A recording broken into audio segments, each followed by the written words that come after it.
Bismillahirrahmanirrahim. Assalamualaikum warahmatullahi wabarakatuh. Saya Fajar Solehudin Salim, seorang dokter ahli ortopedi dan traumatologi, serta dosen di Fakultas Kedokteran Universitas Tanjung Pura Pontianak. Kali ini akan memberikan bagaimana mengenai video KKD atau video keterampilan klinis dasar pada modul muskuloskeletal.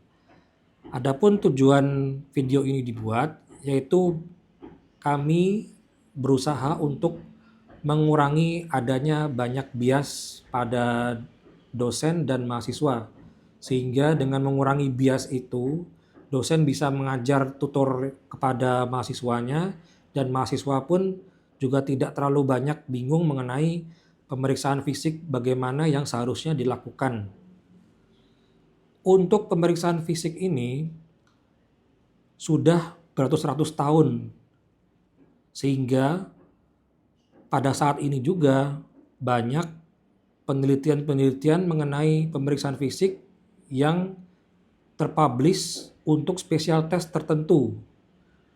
Namun yang jadi pertanyaan sekarang, kenapa pemeriksaan fisik ini juga tetap diajarkan, padahal zaman sekarang sudah ada pemeriksaan laboratorium yang lengkap, serta sudah adanya pemeriksaan radiologi, baik berupa ronsen, berupa MRI, USG, maupun pemeriksaan radiologi lainnya, serta bila perlu bahkan ada tindakan invasif untuk menegakkan diagnosis. Kenapa diperlukan pemeriksaan fisik juga, padahal sudah ada itu semua? Apakah pemeriksaan fisik ini tidak diperlukan? Pemeriksaan fisik ini juga diperlukan mengingat kita sebagai dokter itu harus terbiasa untuk memeriksa pasien. Jadi ketika pasien datang, kita menjalin komunikasi dan menjalin hubungan dengan pasien itu serta melakukan pemeriksaan fisik, mendiagnosis dan memberikan terapi. Pada prinsipnya seperti itu. Namun di era sekarang sepertinya susah dilakukan karena adanya telemedicine yang mengharuskan dokter dan pasien tidak perlu bertemu, pasien hanya mengatakan keluhannya saja dan dokter pun langsung memberikan terapinya. Bisa berupa hasil lab, pasiennya itu juga memberikan hasil lab serta hasil radiologi yang ada, misalnya seperti itu. Nah, tetap pemeriksaan fisik tetap harus dibutuhkan karena untuk mengedukasi kita serta kita membiasakan kita untuk memeriksa pasien itu sehingga bisa muncul banyak diagnosa banding yang ada. Diagnosis banding ini pada nantinya bisa menimbulkan interpretasi banyak juga pada hasil laborat. Jadi terkadang pemeriksaan fisik dan pemeriksaan penunjang itu tidak bisa sinkron untuk menegakkan diagnosa. Oleh karena itu, pemeriksaan fisik itu sangat dibutuhkan. Sehingga pada nantinya jika ada yang miss dari pemeriksaan penunjang itu bisa ditambahkan dan sehingga bisa menjadikan menegakkan diagnosis yang pasti pada pasien tersebut. Selamat pagi Bapak, perkenalkan dengan saya Dr. Fajar, saya bekerja di klinik Untan sini. Dari hasil wawancara kita, saya curigai Bapak ada kelainan pada otot dan persendian di tubuhnya Bapak. Oleh karena itu, saya mohon izin kepada Bapak supaya saya bisa memeriksa Bapak terkait pemeriksaan otot dan sendi ini. Kira-kira Bapak setuju ya? Baik Bapak, mari kita mulai. Sebelumnya saya izin cuci tangan dulu.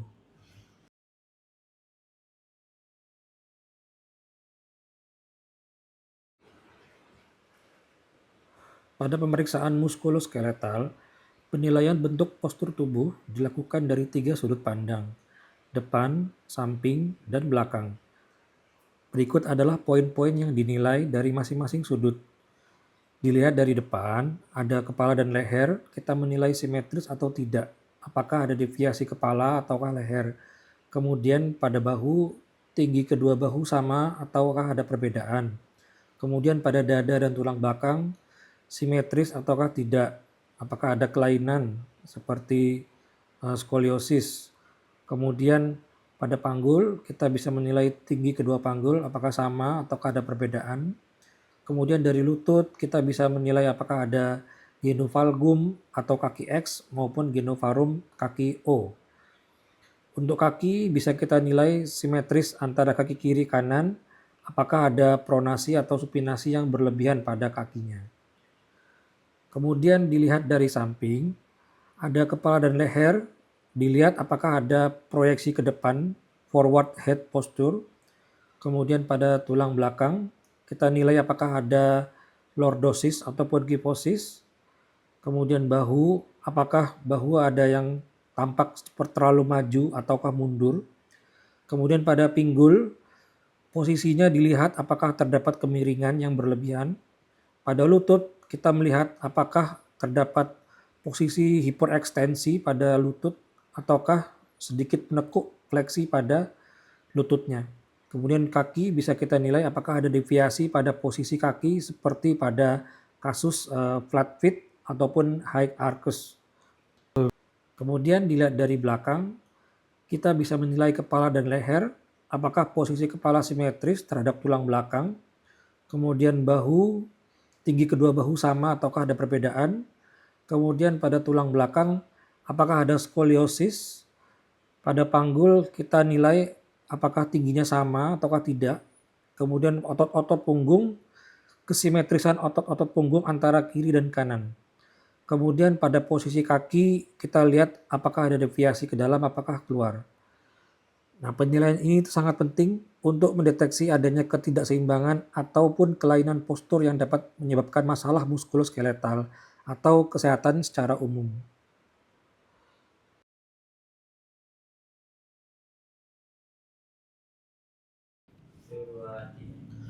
Kemudian untuk menilai guide, kita bisa meminta pasien untuk berjalan 5 langkah ke depan.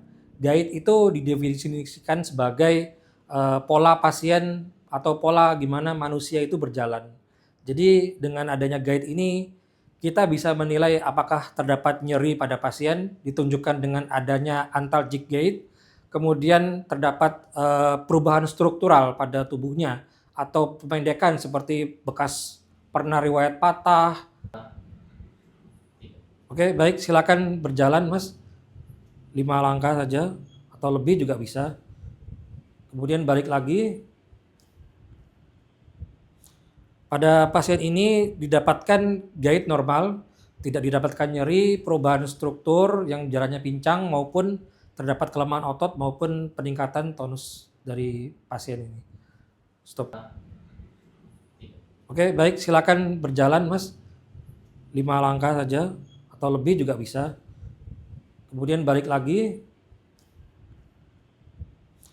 Pada pasien ini didapatkan gait normal, tidak didapatkan nyeri, perubahan struktur yang jalannya pincang maupun terdapat kelemahan otot maupun peningkatan tonus dari pasien ini. Stop. Pada pasien ini didapatkan gait normal, tidak didapatkan nyeri, perubahan struktur yang jalannya pincang maupun terdapat kelemahan otot maupun peningkatan tonus dari pasien ini.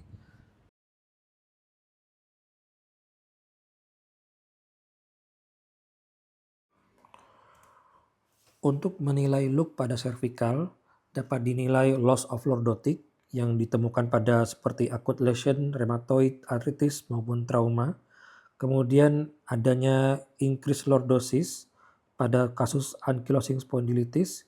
Kemudian pada torticollis, dan yang terakhir adalah kita cek lateral flexion, yaitu terjadi erosi pada lateral mass atlas pada rheumatoid arthritis. Kemudian look pada torakal, bisa kita menilai adanya rib hump, skoliosis, kyphosis, lordosis, gibbus, maupun hairy patch pada lumbalnya.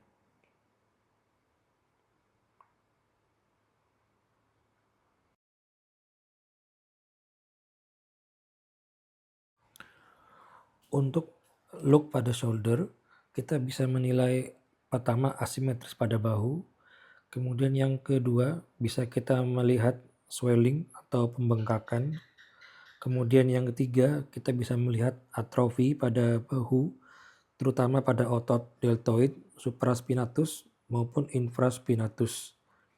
Kemudian ukuran dan posisi skapula bisa kita menilai di bagian posterior atau belakang, apakah mengalami elevasi atau naik, depresi ataupun turun, ataupun mengalami wing scapula. Kemudian pada elbow kita bisa menilai pertama alignment, yaitu sebuah sudutnya seperti pada carrying angle. Kemudian yang kedua adalah swelling, bengkakan. Ketiga rush ataupun nodul. Kemudian yang terakhir adalah tophus. Untuk wrist dan hand bisa kita nilai adanya erythema, apakah ada swelling, kemudian apakah terdapat fixed flexion deformity, ataukah kontraktur, ataupun terdapat atrofi pada tenar maupun hipotenar, dan yang terakhir adanya perubahan pada kuku.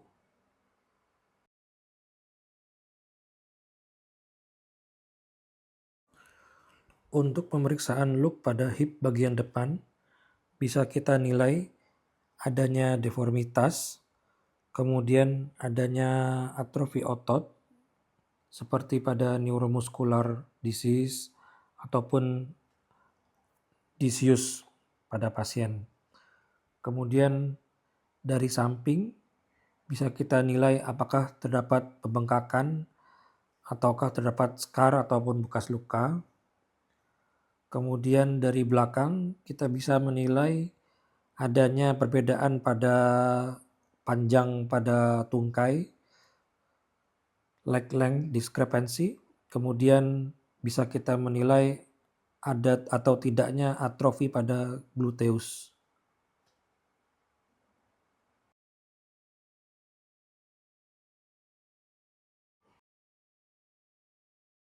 Untuk menilai feel pada cervical, bisa kita lakukan pemeriksaan palpasi pada midline processus spinosus pada cervical, yaitu di occiput hingga ke level T1 yang prominent. Kemudian bisa kita nilai juga paraspinal soft tissue-nya. Kemudian ada atau tidaknya tenderness pada otot trapezius, interscapular, maupun paraspinal. Kemudian pada feel pada thoracolumbar bisa kita nilai kembali midline dari T1 hingga T12 dan lumbalnya L1 sampai L5. Kemudian kita periksa juga tenderness-nya pada otot paraspinal.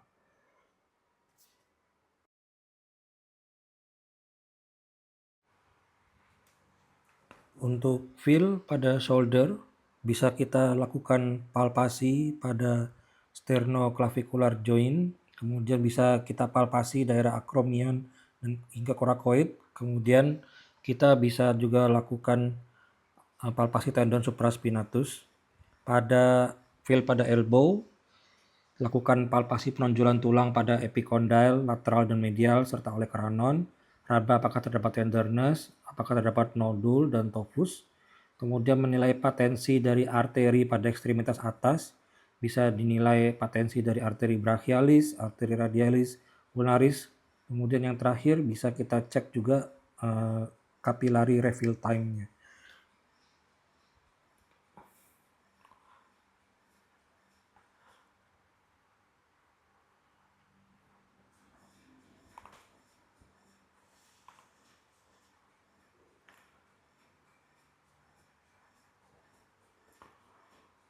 Untuk menilai feel pada hip, kita lakukan palpasi pada daerah trochanter mayor dan sias.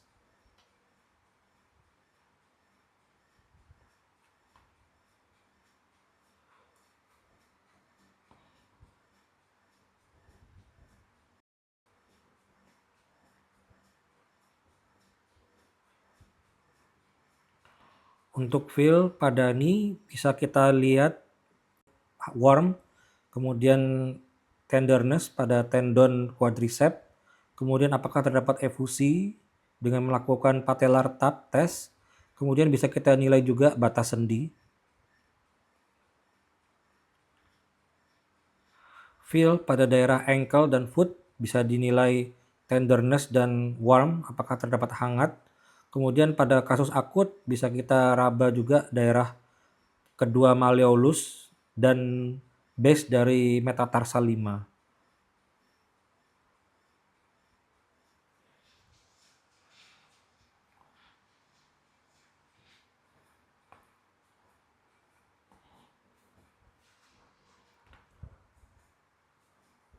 Kemudian untuk menilai leg length diskrepansi terdapat dua metode, yaitu true leg length dan apparent leg length.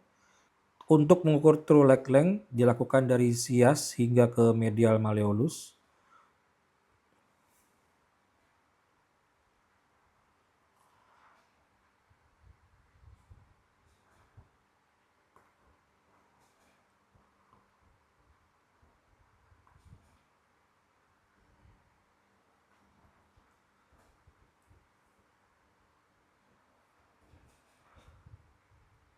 Kemudian apparent leg length bisa kita nilai dari umbilicus ke medial malleolus yang kanan dan kiri.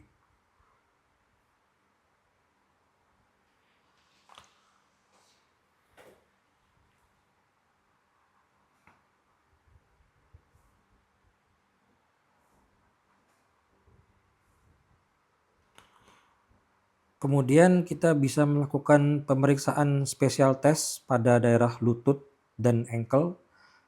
Pada daerah lutut bisa lakukan anterior drawer test, fleksi hip 90 derajat dan knee 90 derajat, kemudian tekan pada tuberositas tibia, kemudian ditarik ke arah anterior, apakah terdapat end point soft tissue, kemudian pada daerah didorong ke posterior, apakah terdapat dorongan yang berlebih atau tidak. Kemudian bisa kita cek Thomson test untuk menilai apakah terdapat ruptur pada Achilles tendon. Nama lain dari Thomson test ini adalah squeeze test. Jadi kita tekan daerah calf situ, daerah gastrocnemius,